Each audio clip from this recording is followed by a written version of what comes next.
Petit podcast du jour. J'ai un sujet là qui me trotte depuis quelque temps. J'ai envie de vous parler des émotions. Parce que pour un cerveau contrôlant, les émotions en fait, c'est vraiment quelque chose qui a été compliqué pendant toute une vie, on dira. Parce que les émotions sont étroitement liées aux pensées. Et quand on n'est pas aligné, quand on n'est pas dans sa vraie posture, qu'on n'est pas dans sa vraie identité, on pourrait dire comme ça, qu'on ne laisse pas vivre qui on est réellement, les émotions sont infernales. Donc quand je vois les émotions, comment les accueillir, comment les gérer, le problème est plutôt dans le comment, justement. À mon sens, on n'aurait rien à apprendre vis-à-vis de cela. On n'aurait rien à faire, en réalité. Pourquoi ? L'émotion est spontanée, c'est autonome, incontrôlable à l'origine.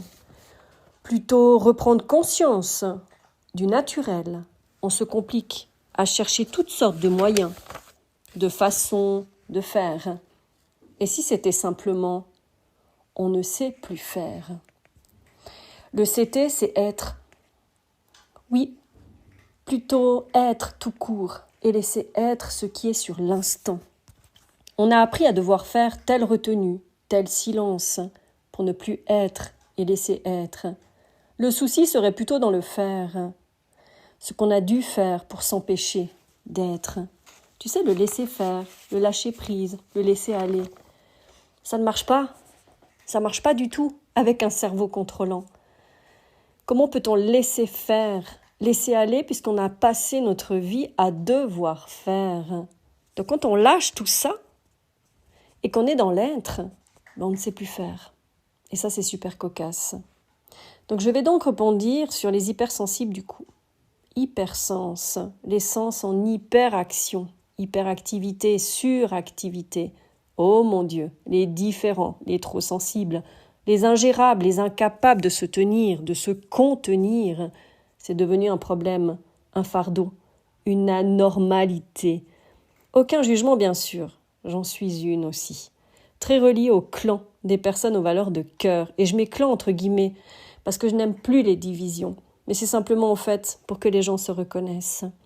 On a peut-être dû à un moment donné devenir justement hypersensible pour se reconnecter à nos sens, à nos émotions, à nos ressentis, pour justement faire, ouvrir les yeux sur une société malade, éteinte, robotisée, sans plus d'âme ni sentiment, basée plus que sur des valeurs matérielles et financières, coupée du cœur, conditionnée à devoir faire toutes sortes de choses pour atteindre des objectifs, des standards de perfection, où les sentiments sont considérés comme une faiblesse.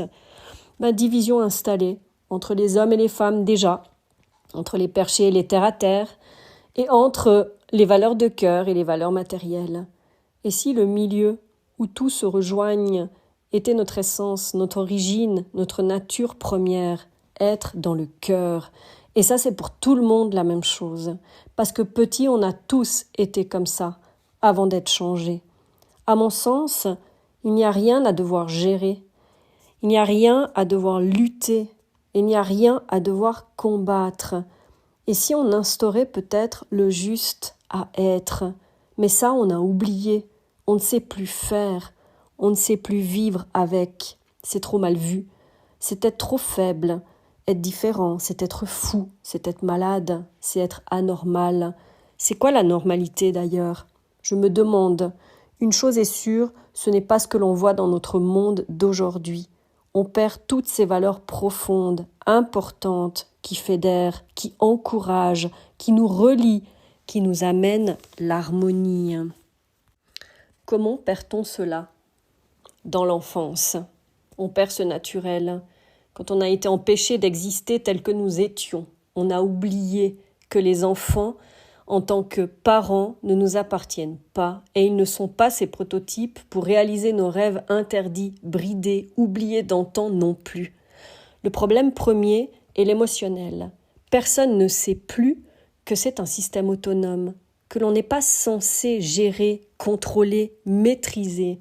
Si une émotion apparaît, c'est qu'elle est là pour nous indiquer quelque chose en nous, un respect outrepassé, une limite dépassée pour notre bien-être, un état d'être, une peur qui se manifeste, une injustice, c'est-à-dire quelque chose qui a contrebalancé l'équilibre intérieur entre les pensées, les paroles, les actes, que ça peut être de soi-même ou de l'extérieur, mais qui a amené une incompréhension, une inconstance, un doute. C'est là que les pensées rentrent en jeu ensuite. Les émotions s'expriment à travers notre corps, qui est le gardien de notre vie, de notre survie, notre protecteur. Le corps sait bien avant la tête que quelque chose n'est pas aligné, ajusté, et qui va à l'encontre de notre bien-être. Oui, notre être, notre intériorité, notre balance, notre équilibre, notre paix pour se sentir bien. L'extérieur, selon l'éducation, les personnes de génération en génération ne veulent pas avoir leur bien-être, leur paix perturbée. Ils ordonnent que l'autre en face soit exactement à leur image, leur façon, mais nous sommes tous uniques. Là a commencé le contrôle de qui on était, pour satisfaire un extérieur et faire de la façon qui était demandée. Et ajouter à cela, pour d'autres, ressentir ces émotions, les porter à la surface au grand jour était mal vu. Ça ne se fait pas, c'est être méchant, non éduqué, effronté, signe de manque de respect. Le manque de respect, dit-on? La maîtrise sur ce que l'on est né, et le contrôle sur ce que l'on fait s'est mis en place et est devenu une norme, une habitude, un conditionnement. Le respect a été perdu pour soi, s'empêchant d'être soi-même, de laisser vivre ce que l'on vivait, ressentait en soi, au détriment du respect de l'extérieur. Le respect, là, a donc une grande relation avec la tranquillité et l'égoïsme dans ce sens-là. La liberté s'est perdue à ce moment-là, libre d'être, de ressentir, d'exprimer, de vivre, d'expression. Vous connaissez l'histoire dans les différentes époques jusqu'à nos jours. La nouvelle ère, c'est sortir justement du voile de l'illusion mis en place par notre mental, mais aussi la mentalité de chacun basée sur des conditionnements, croyances, perpétuées de génération en génération. Sortir déjà de la croyance des émotions dites positives, négatives, du méchant, du gentil, du fou car il est différent, parce que lui, il ose être singulier, des croyances de ne pas être aimé, reconnu, rejeté, abandonné, exclu si on fait différemment. L'hypersensible est peut-être là pour provoquer des changements, des réactions justement, mais en aucun cas pour être comme tout le monde. Cette capacité de ressentir plus fort, plus juste, plus profond, plus intuitif, c'est aussi pour ramener de la profondeur dans tout au milieu de ce monde si superficiel, ramener du vivant, de la vie, de la joie, de l'amour, de l'authenticité, de la vérité. Mais pour cela, il y a un besoin urgent de se connaître profondément, en osant reprendre sa place, oser s'affirmer, se positionner, dire non. Ce n'est pas ce que je sens, moi. Reprendre confiance et se rendre compte de ce potentiel, de ce cadeau divin. Et je dis le mot divin, c'est-à-dire cette pureté de cœur, cette vérité que le monde a tant besoin aujourd'hui. Quand tu te retrouves, tu ne peux plus te cacher derrière des barrières rigides, des mensonges. Tu ne peux plus être quelqu'un d'autre. Ou qu'on attend que tu sois pour plaire. Tu sais, le fameux paraître, faire semblant.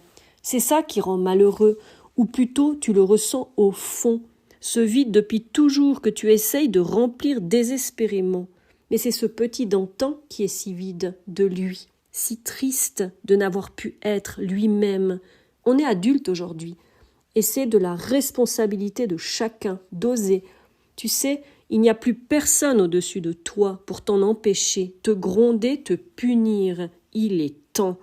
Ceux qui ont des enfants le savent, ils nous ont chamboulés, éveillés, réveillés, fait sortir de nos gonds si profonds parfois.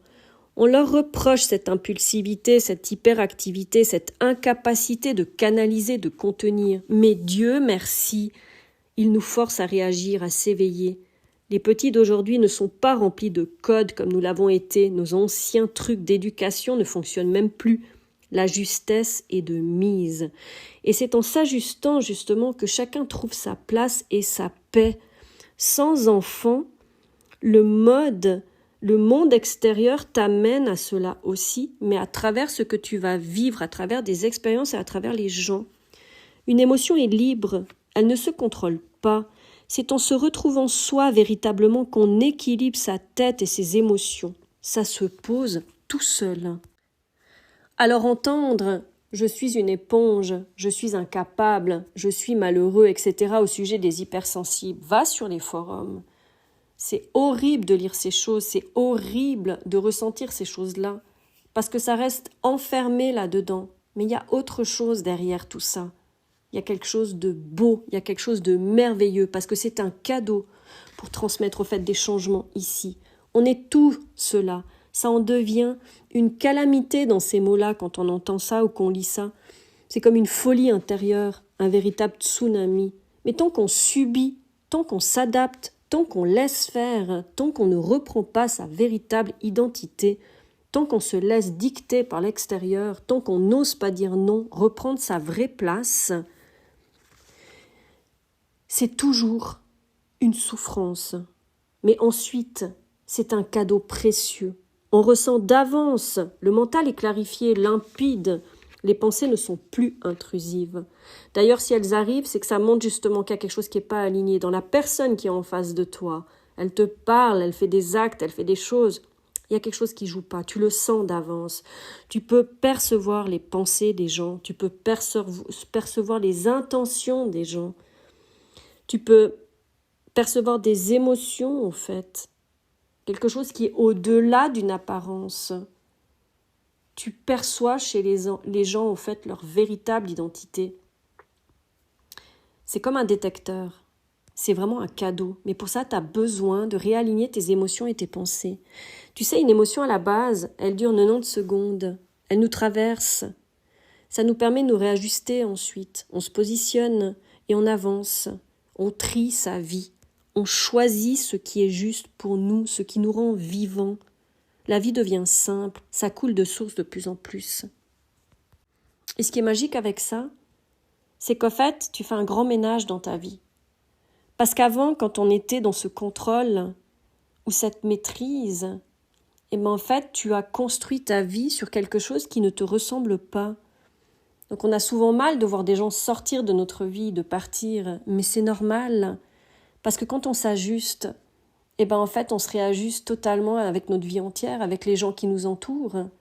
Et quand tu te ressens comme ça, tu fais des choix qui sont plus justes pour toi, qui te rendent vivant, et puis qui te permettent de rester dans ton harmonie et dans ton équilibre intérieur. Alors moi, je dirais, laissons vivre ces émotions. Il n'y a pas à les gérer, il n'y a pas à les maîtriser, il n'y a pas à les contrôler. Qu'elles nous traversent, qu'on ose l'inconfort. C'est ça la vie. C'est pour ça que quand on est dans un mental contrôlant, on déteste l'inconfort. Parce qu'en fait, ça nous chamboule et on ne sait pas contrôler et on ne sait pas faire dans l'inconfort. Mais la vie, c'est ça. Tout est impermanence, tout s'adapte à chaque instant. La résistance n'est plus et ça en devient fluide. Merci pour l'écoute. Si tu as besoin d'un coup de pouce, parce que tu n'arrives pas à sortir de ton hypersensibilité et que tu crois toujours que c'est une calamité, j'ai des trucs simples pour toi, pour t'aider. Et tu trouves toutes les infos dans ma barre de description. Tu trouves mon site ou mon mail. Je te souhaite une toute belle journée et à bientôt.